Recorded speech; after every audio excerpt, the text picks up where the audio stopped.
Hello everyone, welcome to YouTube channel. Friends, अगर आप लोगों ने अपना यूपी टीईटी का फॉर्म फिल नहीं किया है तो हमारी इस वीडियो को फॉलो करके आप लोग अपना कंप्लीट फॉर्म भर सकते हैं। स्टेप बाय स्टेप स्टार्टिंग यानी रजिस्ट्रेशन से लेकर प्रिंट कैसे निकालना है, पेमेंट के बाद में प्रिंट कैसे निकालना है, पूरी की पूरी जानकारी इस वीडियो में मिलेगी। और जितनी भी आपको दिक्कतें आ रही हैं फॉर्म भरने में, सब्जेक्ट से रिलेटेड, सीजीपीए से रिलेटेड और एजेंटल क्वालिफिकेशन से रिलेटेड, वो सारा आपको सॉल्यूशन इस वीडियो में मिलेगा। ठीक है, डिटेल से आपको सब बताएंगे कैसे आपको पूरा फॉर्म भरना होगा। ठीक है, तो पहले अपना रजिस्ट्रेशन कर लीजिए ऑफिशियल वेबसाइट पर पहुंचकर, और इसके लिए आपको वीडियो के डिस्क्रिप्शन बॉक्स में लिंक मिलेगा, लिंक पर क्लिक करके वेबसाइट पर पहुंचें। इसके बाद में OTR करने के लिए इनिशियलाइज OTR ID इस पर क्लिक करें। अब ये कर रहे हैं आप लोग रजिस्ट्रेशन। यहाँ पर डिटेल बहुत ध्यान से डालनी है। 10th की मार्कशीट में जो डिटेल लिखी है वही यहाँ पर डालिएगा। ठीक है, इसमें करेक्शन नहीं होता है बार बार। तो अपना 10th की मार्कशीट के अकॉर्डिंग नाम डालना है, father name, mother name, DOB इधर सेम। ठीक है, साइड में सेम डालते रहिए। आगे जेंडर यहाँ पर फिल कर दें। ठीक है, सेम जेंडर यहाँ पर। आधार वेरिफिकेशन करना चाहें आधार कर लें, इसका आधार का ऑप्शन सिलेक्ट है। आई कन्फर्म पर टिक करें। नीचे आने के बाद में आधार कार्ड का नंबर यहाँ पर डालें। वेरीफाई बाय आधार OTP पर क्लिक करें। आधार से रजिस्टर्ड मोबाइल नंबर पर OTP जाएगा, उसको वेरीफाई करना होगा। आधार कार्ड से वेरिफिकेशन करना चाहें तो पैन कार्ड नंबर डालकर वेरीफाई पर क्लिक कर देना, आपको वेरीफाइड यहाँ पर शो कर जाएगा। ठीक है, डिटेल मैच नहीं कर रही हो तो आप लोग उसमें करेक्शन कराने के बाद में फॉर्म फिल कर सकते हैं। अदरवाइज एक ऑप्शन था, उस पर क्लिक करके भी फॉर्म भर सकते हैं। ठीक है, आगे बढ़ सकते हैं। अब मोबाइल नंबर यहाँ पर डालें और सेंड OTP पर क्लिक करें। तो OTP डालने के बाद में आप लोग वेरीफाई पर क्लिक करेंगे। इसके बाद में ये भी आपको वेरीफाई शो हो जाएगा। इसके बाद में ईमेल ID यहाँ पर फिल करिए, उस पर एक OTP आएगा, वो आपको वेरीफाई करना होगा। ठीक है, सेंड OTP पर क्लिक करने के बाद में इसके बाद में ईमेल ID पर OTP जाएगा, वो OTP यहाँ पर डालकर वेरीफाई वाले ऑप्शन पर क्लिक करके आप लोग वेरीफाई करेंगे। यहाँ पर ऑप्शन आ रहा है generate verification QR code. QR code से आप लोग कर सकते हैं। अगर इस पर क्लिक करेंगे, अब QR कोड यहाँ पर आ चुका है, इस पर क्लिक करेंगे तो एक लिंक आएगा, उस पर क्लिक कर देंगे। फिर मोबाइल फ़ोन से भी अपलोड कर सकते हैं। ठीक है, अदरवाइज़ आप लोग यूज़ कैमरा इंस्टेड इस पर क्लिक करेंगे तो कैमरे को अगर परमिशन मिली होगी तो यहाँ पर आपका कैमरा ओपन हो जाएगा। अगर कैमरे को परमिशन नहीं मिली हुई है, क्लोज एनी बबल्स इस तरीके से कुछ लिख कर आ रहा है, तो आप लोग इस वेबसाइट पर क्लिक करेंगे। इस पर क्लिक करने के बाद में यहाँ पर आपको शो होगा परमिशंस कैमरा अलाउड। यहाँ पर आपको ब्लॉक शो कर रहा होगा, आप लोग इसको अलाउ कर देना है। इसके बाद में आपके मोबाइल फ़ोन में भी कैमरा ओपन हो जाएगा। ठीक है, अब ये जो फ्रेम आपको दिख रहा है, इस फ्रेम में चेहरे को लाइए। जब फ्रेम में जब आपका पूरा चेहरा सही से आ जाए, आप लोग इसके बाद में कैप्चर फोटो वाले ऑप्शन पर क्लिक करेंगे। ठीक है, इस फ्रेम में अपने चेहरे को लाना है, बाल समेत पूरा चेहरा आपका इस फ्रेम में दिखना चाहिए। ठीक है, इसके बाद में आप लोग यहाँ पर शो होगा photo verified successfully, save verify photo पर आप लोग क्लिक करेंगे और इसको यहाँ से सेव कर देंगे। अगर आप लोगों को दोबारा इसको रीटेक करना हो तो आप लोग रीटेक पर क्लिक कर देना। कैसे लाइव फोटो अपलोड करना है, किस तरह का, तो एक प्लेन वाइट बैकग्राउंड लेना होगा, पीछे पर्दा खिड़की कोई चीज़ नहीं होनी चाहिए। ठीक है, और दूसरी चीज़ लाइटिंग ठीक ठाक हो, आपका चेहरा और कान वगैरह पूरी तरीके से दिखने चाहिए।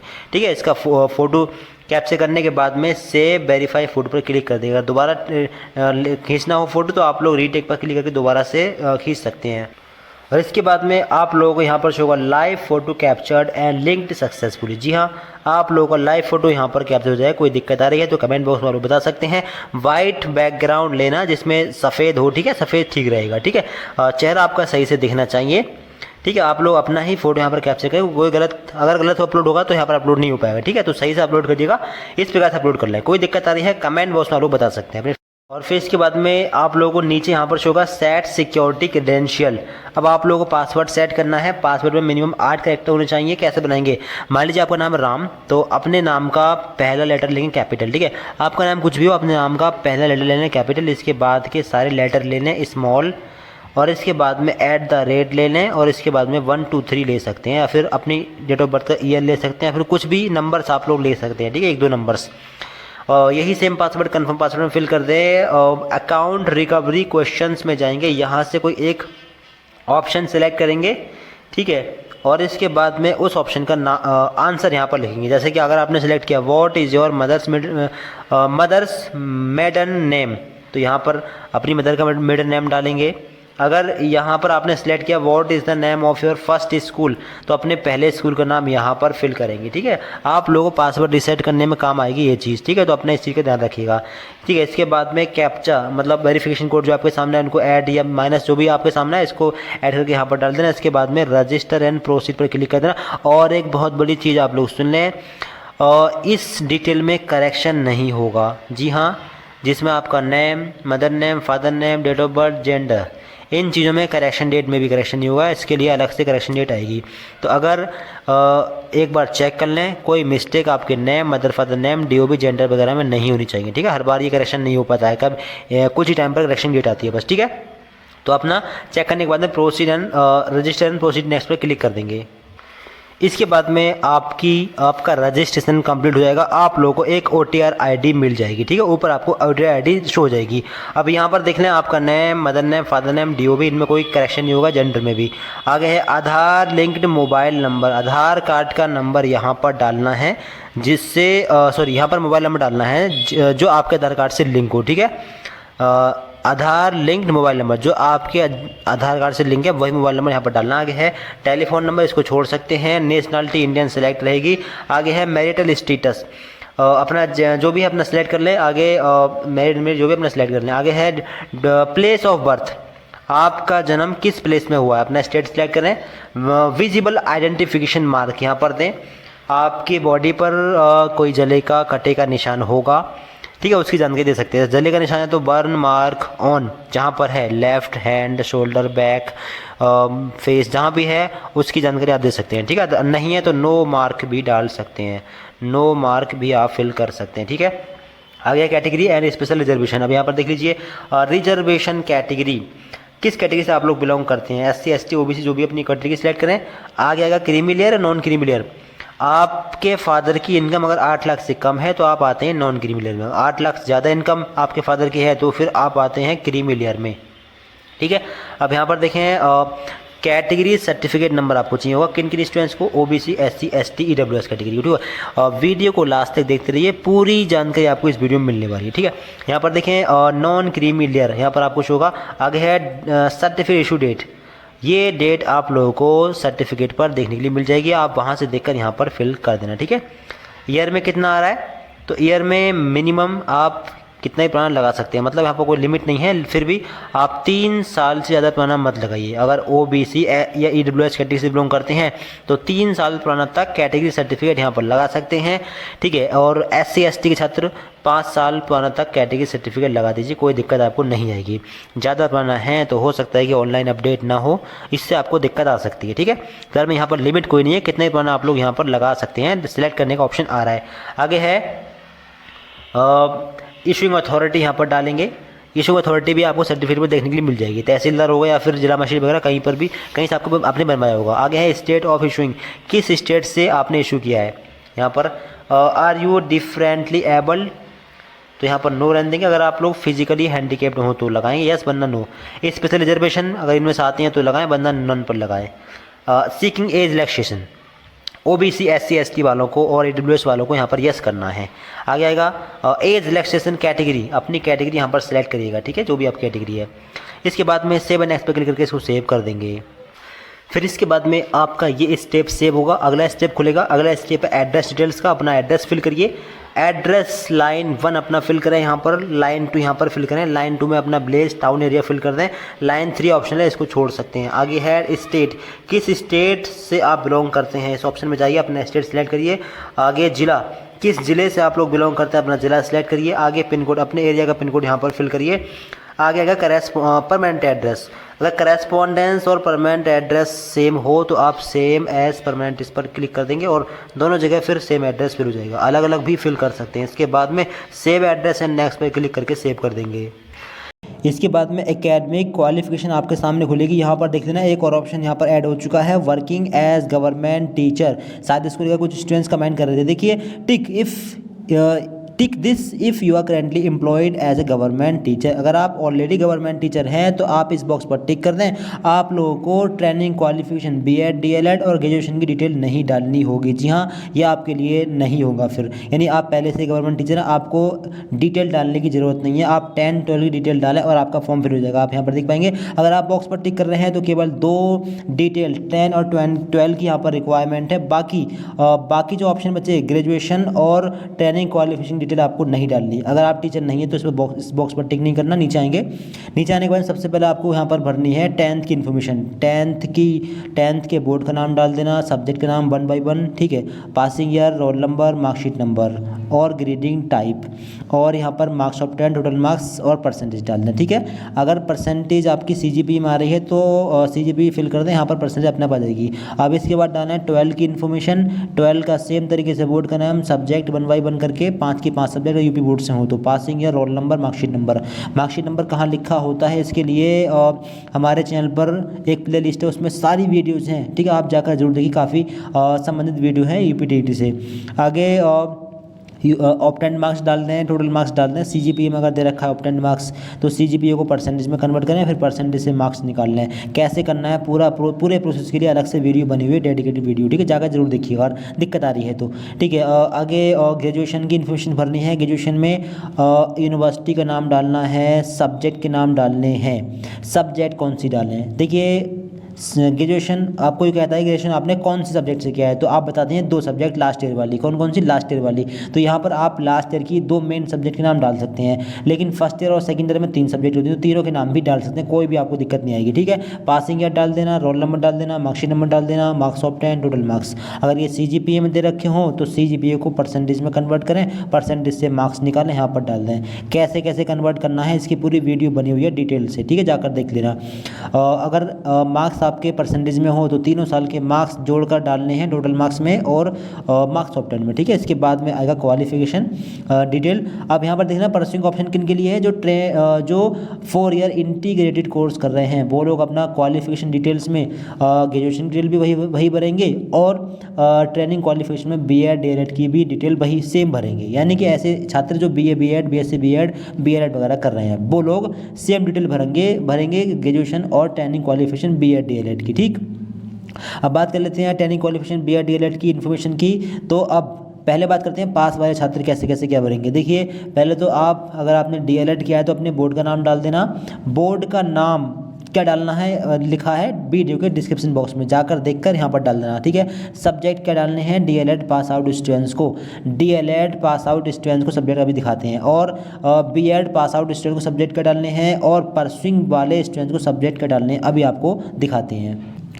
तो देखिए फ्रेंड्स, स्क्रीन पर आप देख पा होंगे UPTET फॉर्म में सब्जेक्ट क्या भरें। देखिए, BEd फर्स्ट ईयर के छात्र एक टीचिंग पैडागोजी सब्जेक्ट भरेंगे जो कि ऑप्शनल होती है, जो कि एग्जाम फॉर्म भरते टाइम आपको सिलेक्ट करनी होती है। आप अपने एग्जाम फॉर्म को चेक करना, वहाँ पर teaching of mathematics, teaching of social studies, teaching of commerce, teaching of art या टीचिंग ऑफ इंग्लिश या टीचिंग ऑफ हिंदी इस तरीके से लिखी होगी, या फिर हो सकता है पैडागोजी ऑफ मैथमेटिक्स या पैडागोजी ऑफ इंग्लिश इस तरीके से लिखी हो। तो एक ऑप्शनल सब्जेक्ट नाम और ये जो कॉमा दिख रहा है इस तरीके से कॉमा लगाकर BEd ऑल कंपलसरी सब्जेक्ट डाल देना, क्योंकि कंपलसरी सब्जेक्ट सबके पास होती हैं, केवल एक टीचिंग सब्जेक्ट हर किसी के अलग हो सकती है according to graduation. DELED first year वाले छात्र क्या डालेंगे, DELED फर्स्ट ईयर वाले छात्र DELED ऑल कंपलसरी सब्जेक्ट, इतना आप लोग सब्जेक्ट वाइज लिस्ट में लिख देना सेम तरीके से, बिल्कुल ठीक है। और बात करें सेकेंड ईयर की, BEd सेकेंड ईयर के छात्र लास्ट सेमेस्टर ईयर की टीचिंग सब्जेक्ट डालें। हो सकता है कि लास्ट सेमेस्टर में टीचिंग सब्जेक्ट चेंज हो गई हो, तो लास्ट यानी कि अगर चौथे सेमेस्टर में हो तो तीसरे सेमेस्टर की टीचिंग सब्जेक्ट के नाम वहाँ पर डालना। ठीक है, और अगर तीसरे सेमेस्टर में तो दूसरे सेमेस्टर की, ठीक है, आप अपनी पिछले सेमेस्टर की टीचिंग सब्जेक्ट के नाम और कॉमा लगाकर BEd ऑल कंपलसरी सब्जेक्ट इस तरीके से डाल देना है। DELED सेकेंड ईयर वाले छात्र फिर से वही same DELED all compulsory subject डाल देंगे। पास आउट वाले छात्र भी DELED की यही डालेंगे, और जो छात्र परस्यूइंग में हैं वो भी DELED ऑल कंपलसरी सब्जेक्ट ही डालेंगे, क्योंकि 1 by 1 फिल करेंगे तो वहाँ पर नाम नहीं आ पाएगा, 100 वर्ड में नाम लिखना होता है। तो पास आउट हो चाहे परस्यूइंग में हो, DELED के छात्रों को DELED ऑल कंपलसरी सब्जेक्ट इतना ही लिखना होगा। ऐसे छात्र जो फर्स्ट सेमेस्टर में हैं BEd के या DELED के, उनके बताते हैं, उन लोगों को अपने ग्रेजुएशन के लास्ट ईयर की 2 सब्जेक्ट के नाम डालने होंगे। ठीक, अभी दिखाते हैं।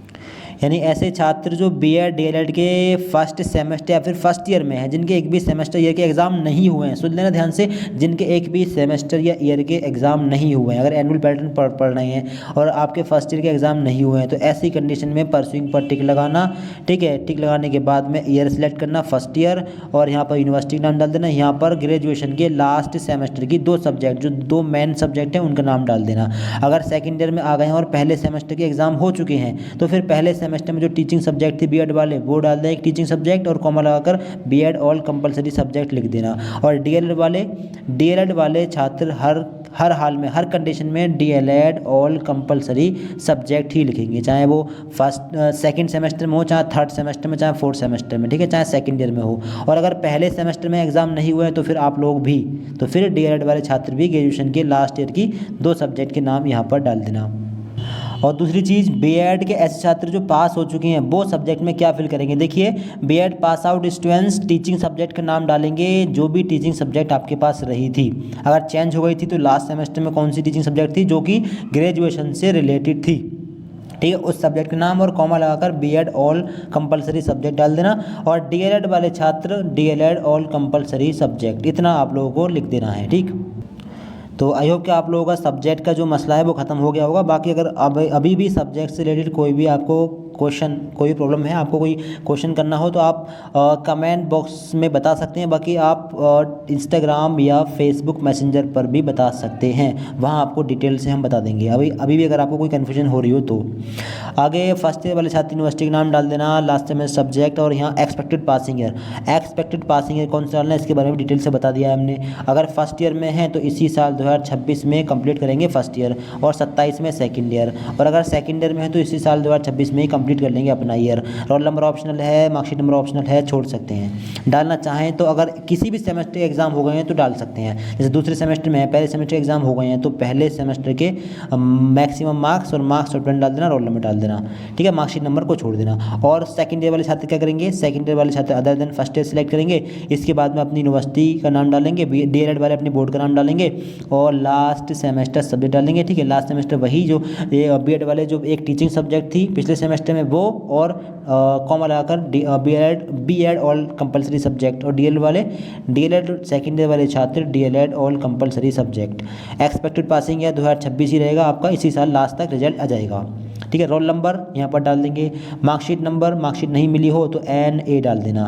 ठीक है, और यहाँ पर सेकेंड ईयर वाले छात्रों को मार्क्स फिल करना मैंडेटरी है। आप कौन से मार्क्स डालेंगे, enter your last semester latest available marks, mandatory. यानी अगर ईयरली पैटर्न पर पढ़ रहे हैं और सेकंड ईयर में आ गए हैं तो फर्स्ट ईयर के मार्क्स यहाँ पर डाल देना। अगर फर्स्ट ईयर का रिजल्ट नहीं आया हो तो फिर क्या करेंगे, तो ऐसी कंडीशन में ग्रेजुएशन के मार्क्स भी डाल सकते हैं, क्योंकि फिर आपका रिजल्ट नहीं आया तो फिर इस तरीके से आप फॉर्म नहीं भर पाएंगे। तो ऐसी कंडीशन में आप ग्रेजुएशन के लास्ट सेमेस्टर या लास्ट ईयर के मार्क्स डाल देना, आपको दिक्कत बिल्कुल नहीं आएगी। ठीक है, अगर चौथे सेमेस्टर में हो तो तीसरे सेमेस्टर के मार्क्स डाल देना, अगर रिजल्ट नहीं आया है तीसरे सेमेस्टर का तो दूसरे सेमेस्टर के मार्क्स डाल देना। क्लियर हुआ। और अगर ये मार्क्स आपके CGPA में हो तो कन्वर्ट कर देना परसेंटेज में, इसके लिए अलग से वीडियो बनी हुई है, जाकर देख लेना, डिटेल हमने समझाया वहाँ पे। अब जब आपकी सारी क्वालिफिकेशन यहाँ पर फिल हो जाए तो आप प्रोसीड नेक्स्ट पर क्लिक करके इसको सेव कर देंगे। इसके बाद अगला ऑप्शन आएगा ट्वेन डिटेल्स का। ट्वेन डिटेल्स में अगर आप चलो भाई बहन हो तो यस करें, बंधन ऊपर सेलेक्ट है, सेव नेक्स्ट पर क्लिक कर देंगे। अगले स्टेप पर पहुँचेंगे, अगला स्टेप है अपलोड डॉक्यूमेंट का। अब यहाँ पर क्या क्या डॉक्यूमेंट अपलोड करना है, पासपोर्ट साइज का फ़ोटो, सिग्नेचर, और इसके अलावा आइडेंटिटी प्रूफ में एक डॉक्यूमेंट जो कि लिस्ट में आ रहे हैं इनमें से कोई एक। ठीक है, एक ऑप्शन लेंगे और जो ऑप्शन लेंगे उसी का नंबर यहाँ पर डालेंगे, फिर उसी डॉक्यूमेंट को अपलोड करेंगे। 10th की मार्कशीट और 12th की मार्कशीट, ग्रेजुएशन की मार्कशीट, और हैंड डिक्लेरेशन हिंदी या फिर इंग्लिश में हाथ से लिखकर ब्लू पेन से, ठीक है, लिखकर, और आप लोग वाइट बैकग्राउंड पेज पर लिखकर इसको फोटो खींचकर इसको आप लोग अपलोड कर देंगे। बाकी आगे है training certificate. If you are currently pursuing your training qualification please upload your last semester marksheet. अब यहाँ पर क्या अपलोड करना है, देखिए अगर आप फर्स्ट सेमेस्टर में हैं तो आप यहाँ पर अपना अलॉटमेंट लेटर अपलोड कर देंगे। ठीक है, अगर आप लोग सेकंड सेमेस्टर में आ गए हैं तो पहले सेमेस्टर का रिजल्ट आ गया होगा, आप लोग अपने पहले सेमेस्टर का रिजल्ट यहाँ पर अपलोड कर देना। अगर आप फर्स्ट ईयर में हैं, एनुअल पैटर्न से पढ़ रहे हैं तो अपना अलॉटमेंट लेटर आप यहाँ पर अपलोड कर सकते हैं। दूसरी चीज़ यहाँ पर अपनी लास्ट सेमेस्टर की यानी ग्रेजुएशन के लास्ट ईयर की मार्कशीट भी अपलोड कर सकते हैं, दोनों वैलिड रहेंगी। या तो अपना अलॉटमेंट लेटर अपलोड कर दें या फिर अपना ग्रेजुएशन के लास्ट सेमेस्टर की या लास्ट ईयर की मार्कशीट भी अपलोड कर सकते हैं। ठीक है, डॉक्यूमेंट अपलोड कैसे करना है इसके लिए अलग से वीडियो बनी हुई है डिटेल से। ठीक है, आप उस वीडियो को देखकर अपने डॉक्यूमेंट अपलोड कर सकते हैं। इसके बाद में proceed to preview and submit पर क्लिक करके इसको आप लोग सेव कर देंगे। फिर इसके बाद में दोस्तों आपके फॉर्म का प्रीव्यू आपके सामने आएगा, OTR प्रोफाइल प्रीव्यू। एक बात ध्यान से सुन लें, अभी आप अपने फॉर्म में करेक्शन कर सकते हैं। जी हाँ, अगर किसी स्टेप में करेक्शन करना हो तो आप लोग एडिट पर क्लिक करके आप उसी स्टेप में करेक्शन कर सकते हैं। ठीक है, आप अपने फॉर्म को बारीकी से चेक कर लें। अभी आपको कोई मिस्टेक लग रही तो आप लोग अभी हाथों हाथ करेक्शन कर सकते हैं। ठीक है, करेक्शन अगर आप लोगों को नहीं करना हो तो आप लोग यहाँ टिक करें, इस बॉक्स पर टिक करना। इसके बाद में OTR कंप्लीट OTR प्रोफाइल, इस पर क्लिक करके इसको कंप्लीट कर देंगे। इसके बाद में OTR में करेक्शन नहीं होगा, OTR में करेक्शन जो होगा वो करेक्शन डेट में ही होगा। ठीक है, इसकी जानकारी मिल जाएगी आप लोगों को। अब इसको आप लोग यहाँ से सेव कर देंगे। फिर इसके बाद में आपका डैशबोर्ड खुलेगा। अब आप लोग यहाँ पर शो होगा registration complete, OTR details complete. ठीक है, दोनों कंप्लीट हो चुके हैं। अब एग्जाम में थोड़ा नीचे आएंगे, एग्जामिनेशन, यहाँ पर आपको शो होगा अप्लाई नाउ का ऑप्शन। इन्फो एंड गाइड पर क्लिक करके यहाँ पर कुछ इंस्ट्रक्शंस वगैरह चेक कर सकते हैं।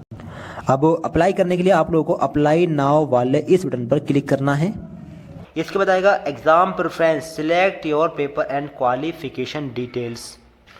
फिर इसके बाद में आप लोग यहाँ पर देख पाएंगे कि आपको यहाँ पर शो होगा एग्जाम प्रेफरेंस। यहाँ पर देख लें काफ़ी सारी अपडेट आ चुकी है पहले के मुकाबले। यहाँ पर देखिए अप्लाइड फॉर, किस लेवल के एग्जाम के लिए अप्लाई करना चाहेंगे, फीस वगैरह देख सकते हैं।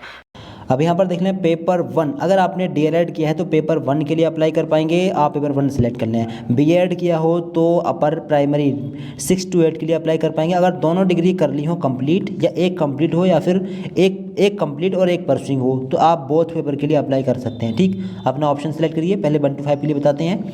यहाँ पर ऑप्शन नहीं आएगा, ब्लैंक हो जाएगा 1 to 5 के लिए। यहाँ पर अगर आप गवर्नमेंट टीचर हों तो आप यहाँ पर यस करें, वरना यहाँ पर नो ऑलरेडी सिलेक्ट रहेगा। नीचे आपने 1 to 5 के लिए DLED कौन सी कैटेगरी से किया है, आप ना यहाँ से कैटेगरी सेलेक्ट करेंगे, कौन सी कैटेगरी से किया है। ठीक है, ऑप्शनल में से। आगे है यूनिवर्सिटी का नाम, बोर्ड का नाम डाल देंगे DLED वाले। ठीक है, बोर्ड का नाम क्या डालना है, तो बोर्ड का नाम जो है हमने वीडियो के डिस्क्रिप्शन बॉक्स में ऊपर ही दिया है, आप जाकर देख लेना। अगर क्वालिफिकेशन स्टेटस, आप DLED पास हैं या फिर परसुइंग में, तो अगर पास हो तो पास पर टिक लगाएं। इसके बाद में डेट ऑफ कंप्लीशन या डेट ऑफ मार्कशीट डालनी है, यानी कि आप अगर आपको मार्कशीट मिल गई है तो उस पर एक डेट होगी, प्रिंटेड डेट, वही डेट डाल देना। अगर मार्कशीट नहीं मिली है तो फाइनल, अगर सेमेस्टर पैटर्न पर आपने DLED किया है तो चौथे सेमेस्टर का जो रिजल्ट आया था वो कौन सी डेट में आया था, वो वाली डेट डालनी है। फाइनल सेमेस्टर की रिजल्ट डिक्लेयर डेट। अगर एनुअल पैटर्न पर आपने DLED किया है तो सेकेंड ईयर के रिजल्ट डिक्लेयर की डेट यहाँ पर डालनी है। अगर परसुइंग में है तो परसुइंग वाला ऑप्शन लें। अब expected date of completion, expected अगर फर्स्ट ईयर में है तो सेकेंड ईयर अगले साल 2027 में आपका हो जाएगा। ठीक है, ठीक है, यहाँ पर 27 ले लेना। और अगर सेकंड ईयर में ही हो, पहले तो ईयर देना है आप लोग यहाँ पर, ईयर अगर फर्स्ट ईयर में तो फर्स्ट ईयर लें। इसके बाद में कब कंप्लीट कर लेंगे, 27 में अगले साल को। ठीक है, और मंथ और ईयर क्या डालना है, मंथ और डे। तो आपके चौथे सेमेस्टर या दूसरे ईयर के एग्ज़ाम कब खत्म होंगे ये पता कर लेना। एग्ज़ाम खत्म होने के लगभग 2-2.5 महीने के बाद की डेट डाल देना, क्योंकि एग्ज़ाम जब खत्म हो जाएंगे तो लगभग 2-2.5 महीने के, 2 महीने मान लें मिनिमम, 2 महीने के बाद में रिजल्ट आ जाएगा। रिजल्ट डिक्लेयर डेट ही यहाँ पर डालनी होती है। Expected result declare date of final semester और फाइनल ईयर यहाँ पर डालनी होती है। ठीक है, अगर सेकंड ईयर में हो तो यहाँ पर सेकंड ईयर वाला ऑप्शन लेना, अदर देन फर्स्ट ईयर। और यहाँ पर कब कंप्लीट कर लेंगे, इसी साल 2026 में कंप्लीट कर लेंगे, इसलिए यहाँ पर ऑप्शन भी दिया गया है, यानी इस साल के अंत तक आपका रिजल्ट आ जाएगा। अब फाइनल सेमेस्टर का रिजल्ट कब आएगा, तो जिस महीने में रिजल्ट आए उस महीने में कोई सी डेट डाल देना, आगे की होनी चाहिए, पीछे की ना हो डेट। ठीक है, इसके बाद में अपना लैंग्वेज वगैरह यहाँ सेलेक्ट कर लेंगे। अब BEd की बात कर लेते हैं। BEd वाले छात्र क्या करेंगे, अपर प्राइमरी वाला ऑप्शन सेलेक्ट करें। यहाँ पर कौन से ग्रुप से आपने BEd किया है। ठीक है, BA के बाद BEd किया हो तो साइंस ग्रुप होगा, सोशल साइंस ग्रुप। अगर BSc के बाद किया हो तो मैथ या साइंस ग्रुप होगा। BCom के बाद हो तो ये वाला ऑप्शन हो सकता है। और BEd के बाद में किया तब B वाला ऑप्शन हो सकता है। BTech के बाद में किया हो तो हो सकता है उसमें BTech के बाद में अगर आपने किया है BEd तो शायद आपको REd ग्रुप ही लेना है। इसके बारे में एक बार कन्फर्म कर लेना। ठीक है, आगे गवर्नमेंट टीचर ग्रुप में काम कर रहे हो तो यस वरना नो। नीचे आपने B.Ed कौन से ऑप्शन से किया, अपना ऑप्शन सेलेक्ट करें, नीचे आएंगे अपनी यूनिवर्सिटी के नाम डाल दें, क्वालिफिकेशन स्टेटस यहाँ पर सेलेक्ट कर लें, पास हो तो पास पर लगा दें, डेट ऑफ कंप्लीशन वही सेम, मार्कशीट की प्रिंटेड डेट डाल दें, या फिर मार्कशीट नहीं मिली है तो रिजल्ट डिक्लेयर डेट डालें, फाइनल सेमेस्टर फाइनल ईयर की। अब मार्क्स ऑब्टेंड किसको डालने हैं, जिसने फाइनल कर लिया है, ठीक है, दोनों साल के मार्क्स यहाँ पर डालने हैं। अगर किसी एक सेमेस्टर में बैक रह गई है तो फिर आपको परसुइंग से फॉर्म भरना है, तो ऐसी कंडीशन में आपको परसुइंग पर टिक लगा के तब फॉर्म भरना होगा, ठीक है। अगर पास कर लिया, चारों सेमेस्टर के रिजल्ट आ गए हैं, बैक नहीं है, तभी पास के ऑप्शन से फॉर्म फिल करना। परसुइंग वाले छात्र क्या करेंगे, परसुइंग पर टिक लगाएंगे, ईयर स्टेटस में जाएंगे, फर्स्ट ईयर लेंगे। अब एक्सपेक्टेड डेट ऑफ कंप्लीशन, अगर DLED वाला कोर्स कर रहे हैं और सेकंड सेमेस्टर में हैं तो अगले साल वो कंप्लीट करेंगे 2027 में, तो यहाँ पर 2027 का ऑप्शन आप लोग ले लेना, ठीक है। और अगर आप लोग अभी हैं आप लोग सेकंड ईयर में, थर्ड सेमेस्टर में हो चाहे फोर्थ सेमेस्टर में हो या फिर एनुअल से सेकंड ईयर में हो, तो अपना सेकंड ईयर वाला ऑप्शन लें अदर देन फर्स्ट ईयर वाला। इसके बाद में कब कंप्लीट करेंगे, इसी साल कंप्लीट कर लेंगे, ठीक है, 2026 में, ठीक है। तो ईयर का तो ये हुआ कि आप अगर सेकंड ईयर में है तो इसी साल कंप्लीट कर लेंगे, और फर्स्ट ईयर में है तो अगले साल कंप्लीट करेंगे। मंथ और डे में क्या डालें, तो मंथ आप ये पता करना कि आपके चौथे सेमेस्टर के एग्ज़ाम खत्म कब होंगे।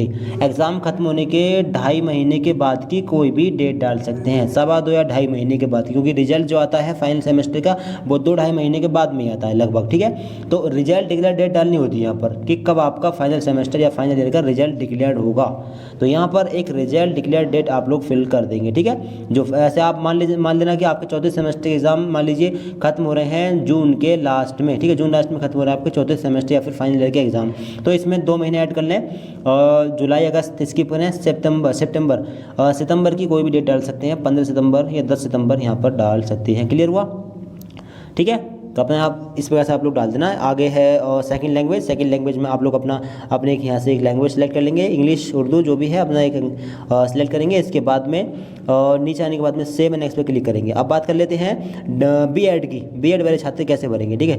B.Ed वाले छात्र अपना अपर प्राइमरी इस पर क्लिक करें, अपने सब्जेक्ट ग्रुप सेलेक्ट करें, कौन से ग्रुप से किया है। और BA के बाद में अगर B.Ed कर रहे हैं तो साइंस ग्रुप होगा, BSc की बात कर रहे हैं तो मैथमेटिक्स होगा, कॉमर्स की बात कर रहे हैं, BCom की बात कर रहे हैं तो भी आर्ट ग्रुप होगा। अपना ऑप्शन लीजिएगा। गवर्नमेंट टीचर के रूप में काम कर रहे हो तो यस करें, वरना नो करें। नीचे यहाँ पर है आपने B.Ed कौन से ऑप्शन से किया है, तो 45% मार्क्स के साथ में ग्रेजुएशन करने के बाद में B.Ed किया हो तो ये वाला ऑप्शन, और मिनिमम 50% मार्क्स मिले थे ग्रेजुएशन में तो ये वाला ऑप्शन, ठीक है। अपना एक ऑप्शन लेंगे, बाकी दूसरा हो तो अपना ले सकते हैं। नीचे आने के बाद में अपनी यूनिवर्सिटी का नाम डाल देंगे, क्वालिफिकेशन स्टेटस में जाएंगे, यहाँ से अपना पास वाला ऑप्शन लेंगे, पास कर लिया हो तो। पहले पास वालों को बताते हैं सेम तरीके से अब आपकी मार्कशीट पर डेट लिखी होगी, प्रिंटेड डेट, वो डेट यहाँ पर डाल देनी है। अगर मार्कशीट नहीं मिली तो रिजल्ट डिक्लेयर डेट डालनी है, फाइनल सेमेस्टर या फिर फाइनल ईयर की। अब यहाँ पर आप लोगों को डालने हैं मार्क्स। अगर आपके चौथे सेमेस्टर या फिर का रिजल्ट अभी तक नहीं आया हो तो आप लोग परसिंग में भरना, ठीक है। अगर रिजल्ट सब आ चुके हैं चारों सेमेस्टर के तो फिर पासिंग में भर सकते हैं, ठीक है। तो अब क्या डालना है यहाँ पर, दोनों ईयर के टोटल मार्क्स ऐड करके यहाँ पर डालने हैं, अगर ईयरली पैटर्न पर रिजल्ट आया हो तो, ठीक है। दोनों साल के टोटल मार्क्स, दोनों साल के मार्क्स ऑब्टेंड यहाँ पर डालने हैं, परसेंटेज यहाँ पर अपने आप आ जाएगी। अगर सेमेस्टर पैटर्न से आपने B.Ed किया है तो CGPA को परसेंटेज में चेंज करके और परसेंटेज से मार्क्स निकाल कर यहाँ पर फिल कर देंगे, ठीक है। अब बात करते हैं परसुइंग की। परसुइंग वाले छात्र एक्सपेक्टेड डेट ऑफ कंप्लीशन में क्या डालेंगे, देखिए ऐसे छात्र जो फर्स्ट ईयर में, पहले ईयर स्टेटस लें, फर्स्ट ईयर में तो फर्स्ट ईयर सेलेक्ट करें, और फर्स्ट ईयर में अगर इस साल हैं तो 2027 अगले साल को आप कंप्लीट करेंगे अपना कंप्लीट, ठीक है, ईयर अपना, ठीक है। और मंथ कौन सा हो सकता है, डे कौन सा हो सकता है, तो रिजल्ट डिक्लेयर की डेट यहाँ पर डालनी है। जैसे आपके एग्ज़ाम खत्म हुए मिड जुलाई में, 15 जुलाई को मान लीजिए एग्ज़ाम खत्म हो गए आपके, ठीक है। तो इसमें 2 महीने ऐड कर लें, 15 अगस्त, 15 सितंबर के लास्ट की कोई डेट डाल सकते हैं, 2-2.25 महीने के बाद की डेट यहाँ पर डाल देनी है। अगर सेकंड ईयर में हो तो अदर देन फर्स्ट ईयर वाला ऑप्शन लें। अब यहाँ पर मार्क्स भी भरने हैं, तो सेकंड ईयर वालों को मार्क्स कौन से ईयर के भरने हैं, फर्स्ट ईयर की। अगर आप तीसरे सेमेस्टर में हो तो दूसरे सेमेस्टर के मार्क्स भर देना, टोटल मार्क्स और मार्क्स ऑब्टेंड। चौथे सेमेस्टर में हो तो तीसरे सेमेस्टर की मार्क्स ऑब्टेंड और टोटल मार्क्स यहाँ पर डाल देने हैं, ठीक है। आप डाल सकते हैं, अगर CGPA हो तो परसेंटेज में चेंज करके डाल सकते हैं, ठीक है। यहाँ पर क्लियर लिखा है upload your last semester latest available marks, ठीक है, क्लियर हुआ। अगर कंप्लीट कर लिया हो तो कंप्लीट के बारे में आपको बता दिया कैसे कैसे बनना, ठीक है। नीचे आने के बाद में अपना लैंग्वेज सेलेक्ट करेंगे, इसके बाद में सेव एंड नेक्स्ट पे क्लिक करके इसको सेव कर देंगे, ठीक।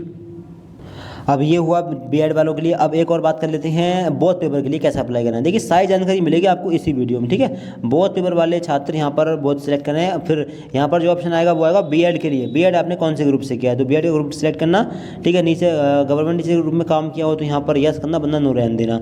अब पहले 1 to 5 क्वालिफिकेशन में डीएलएड कौन से ऑप्शन से किया है आपने, डीएलएड का ऑप्शन लेंगे, ठीक है। पहले भरेंगे डीएलएड की इन्फॉर्मेशन, डीएलएड का बोर्ड का नाम, क्वालिफिकेशन स्टेटस यहाँ पर सिलेक्ट करेंगे, पास या परस्यूइंग, ठीक है। डेट ऑफ कंप्लीशन मार्कशीट डाल देंगे, बता दिया कैसे डालना है, ठीक है। परस्यूइंग में तो परस्यूइंग वाला ऑप्शन ले। एक्सपेक्टेड डेट ऑफ कंप्लीशन, कब पास कर लेंगे इसके बारे में बता दिया है, ठीक है। तो आप यहाँ पर डाल देंगे, ठीक। और यहाँ पर अपना ईयर स्टेटस जरूर लेंगे। फर्स्ट ईयर में तो फर्स्ट ईयर सिलेक्ट करें, ठीक है। फर्स्ट ईयर वाले छात्र फर्स्ट ईयर सिलेक्ट करना है, कब कंप्लीट कर लेंगे अगले साल को, ठीक है, 2027 में फर्स्ट ईयर वाले छात्र। और डे और मंथ में क्या डालना है, वही सेम। चौथे सेमेस्टर के एग्ज़ाम जब खत्म हो जाएं तो जो रिजल्ट डिक्लेयर की डेट आएगी वो कब आएगी, लगभग 2.25 या 2.5 महीने के बाद में। तो 2.25 या रिजल्ट खत्म, एग्ज़ाम खत्म होने के बाद में 2.25 या 2.5 महीने के बाद की डेट यहाँ पर डाल देनी। क्लियर हुआ। सेकंड टेबल छात्र भी अपने हिसाब से डाल देंगे, ठीक है। नीचे इसके बाद देनी है आपको पेपर 2 की इन्फॉर्मेशन, ठीक है। पेपर 2 बीएड आपने कौन से ऑप्शन से किया है, ठीक है। यहाँ पर अपनी यूनिवर्सिटी नाम दे देंगे और क्वालिफिकेशन स्टेटस लेंगे अपना ऑप्शन, ठीक है। पास हो तो अपना पास का ऑप्शन लेंगे, फिर प्रीवियस ईयर के मार्क्स यहाँ पर फिल करेंगे, प्रीवियस सेमेस्टर के, ठीक है। परस्यूइंग में तो परस्यूइंग का ऑप्शन लें, डेट ऑफ कंप्लीशन डालें और ईयर स्टेटस सेलेक्ट करें, फर्स्ट ईयर सेकंड ईयर जो भी है। इसके बाद में टोटल मार्क्स ये ऑप्शन रहेंगे, इसको छोड़ भी सकते हैं, ठीक है। तो इस प्रकार से आप लोग अपनी ये क्वालिफिकेशन भरेंगे। नीचे आने के बाद में 7X पे क्लिक करके इसको सेव कर देंगे। इसके बाद में अगला ऑप्शन रहेगा एग्जाम डॉक्यूमेंट का। यहाँ पर देख लीजिए एसेंशियल क्वालिफिकेशन मार्कशीट। अब यहाँ पर देख लें, बहुत ध्यान समझ लें, यहाँ पर कौन सी मार्कशीट अपलोड करनी है। ऐसे छात्र जिन्होंने अपना बीएड डीएलएड कंप्लीट कर लिया है उन लोगों को अपना मार्कशीट अपलोड करनी है फाइनल, या फिर अपना डिग्री सर्टिफिकेट अपलोड करना है। अगर मार्कशीट नहीं मिली हो तो प्रोविजनल डिग्री सर्टिफिकेट बनवा कर यहाँ पर अपलोड कर देना, हाथों हाथ बन जाएगा, कॉलेज से आकर ले आना या ऑनलाइन डाउनलोड कर सकते हैं।